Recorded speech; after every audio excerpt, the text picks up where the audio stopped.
Kit થઈ તા તુમ તમે બધા આવી ગયા મિત્રો. અમારા ઘરમાં હવે છે ને શાસ્ત્રીય વાતાવરણ શરૂ થયું છે. શું થયું, થોડા દિવસ પહેલા અમારી સોસાયટીની એક ડોસીએ આરંગેત્રમ કર્યું અને આ જોઈને અમારી સોસાયટીની બહેનોને પણ ભારતનાટ્યમ શીખવાના અભરખા જાગ્યા અને મારી સુસલી સૌથી પહેલી દોડી ગુરુ બાલ ગંગાધર પાસે ભારતનાટ્યમ શીખવા. 8 વર્ષનો કોર્સ 8 મહિનામાં. સુશીલાએ મને અલ્ટિમેટમ આપી દીધું, હવે હું ઘરમાં કોઈ કામ નહીં કરી શકું.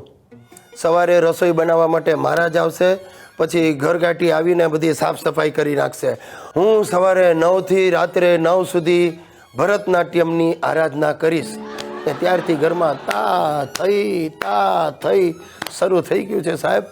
મારે સવારે ઉઠીને પહેલાં ચા બનાવવાની, પછી રસોઈવાળો મહારાજ આવે, મારે એને ચા આપવાની, એ ચા પીને રસોઈ બનાવે, પછી મારે ટિફિન ભરીને ઓફિસમાં લઈ જવાનું. અને સુસલી સવારથી બાલ ગંગાધરની ભારતનાટ્યમની ગુફામાં ભરાઈ જાય. સાંજે ઘરે આવીને પણ પ્રેક્ટિસ ચાલુ, આવીને નાચવા માંડે એટલે મારે તરત શરૂ કરી દેવાનું. એણે જ મને શીખવાડ્યું તા થઈ તત્ત થઈ તિરકિટ ધૂમ તા તિરકિટ તા. અરે શું તા હાલત થઈ ગઈ છે. મને લાગે છે આ જો વધારે ચાલ્યું ને તો હું ગિરીશમાંથી ગિરિજા બની જઈશ. અરે મારા દાદાજીના બાપુજી અડધી રાત્રે ઊંઘમાંથી સફાળા બેઠા થઈ જાય છે અને મારો હિત્યો એની મમ્મીને આમ ડોળા ફેરવતી જોઈને હેપતાઈ ગયો છે. એને વારે વારે આંચકીઓ આવે છે. સાહેબ મેં આજે હાથ જોડ્યા, મારી બૈરીને કહ્યું ભાઈ તું આ બધું ભરતનાટ્યમની પ્રેક્ટિસ બધું પડતું મો. તો મને કે હોય કાંઈ, કાલ ઉઠીને ન કરે નારાયણને તમને કંઈ થઈ ગયું તો હું ભરતનાટ્યમના ક્લાસ ચલાવીને ઘરનું ગુજરાન તો ચલાવી શકીશ. બોલો સાહેબ, કલા માટે પતિને પતાવી નાખતી આવી આર્ય નારી બીજે ક્યાંય તમે જોઈ છે? આને વાલા પલ જાને વાલા હૈ, हो सके तो इसमें जिंदगी बिता दो, पल ये जो जाने वाला. सॉरी મિત્રો, બહુ સૂનું લાગે છે. આજે મને સમજાય છે કે દેવદાસ, શ્રી ફરહાદ, લૈલા મજનૂની સી હાલત થઈ હશે. મારી હાલત જો કે પાણી વગરના લીલા નારિયેળ જેવી થઈ છે. જીવનમાંથી રસકસ ઉડી ગયો છે, કારણ કે અમેરિકાથી આવેલી સ્વીટી અમેરિકા પાછી ચાલી ગઈ છે. બસ એક જ વાતની ધરપત છે કે એને ગુજરાત બહુ ગમી ગયું છે, એટલે કદાચ એના ફાધરને લઈને ઝડપથી પાછી આવી જાય. પણ ત્યાં સુધી દોસ્તો, મારી આ લવ સ્ટોરીમાં એક લાંબો કમર્શિયલ બ્રેક આવી ગયો છે. रुकावट के लिए खेद है, खेद तो मेरे को है, आपको क्या लेना देना.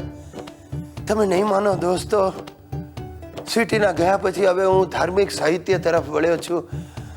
આત્મા સો પરમાત્મા और परमात्मा कहाँ है, આ પુસ્તક હું 2 વાર વાંચી ગયો છું, છતાં મારા આત્માનો કોઈ પત્તો નથી. બસ એકલો પડું છું અને ગીતો ગાઉં છું કે લૂટ ગયા કોઈ રે दूर से पुकार के दर्द. સોરી આ ગીતું પૂરું નથી કરી શકતો. હે ઈશ્વર, તું મારા જેવા ગુલાબની આજુબાજુ આવા કાંટા શું કામ મૂકે છે? દોસ્તો, સુશીલા ઘરમાં નથી એટલે જ આ વાક્ય બોલી શકવાની હું હિંમત કરી શક્યો છું. દુઃખની પીડા જેને દુઃખ થયું હોય એ જાણે.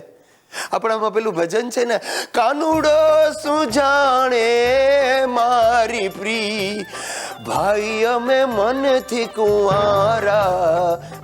થોડો મેં ફેરફાર કર્યો છે, પણ મારી પ્રી, મારું દુઃખ હું જ જાણું છું. મિત્રો, તમે નહીં માનો, સ્વીટી જ્યારે આમ પ્લેનમાં ચડતી હતી ને ત્યારે આમ પાછળ ફરીને મારી સામે જોયું. જોકે હું એકલો જ એને મૂકવા ગયો હતો એટલે બીજા કોની સામે જોયે, પણ એની આંખોમાં મને દેખાયું જાણે મને કહેતી હોય, ગેરી, ગિરીશ, મારે તને છોડીને નથી જવું, આ પ્લેનને રોકી લે.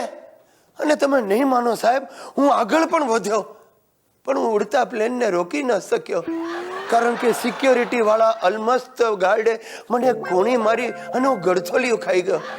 એ સિક્યોરિટી વાળો ક્યારે કોઈના પ્રેમમાં નહીં પડે, બીજું શું.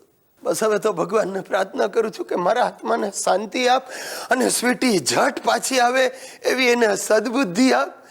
સ્વીટી સ્વીટી સ્વીટી તેરા પ્યાર ચાહીદા, સ્વીટી સ્વીટી સ્વીટી. ગિરીશ, અરે મરી ગયા ભાઈ, મારી સુસલીની સાયરન વાગી. Yes darling.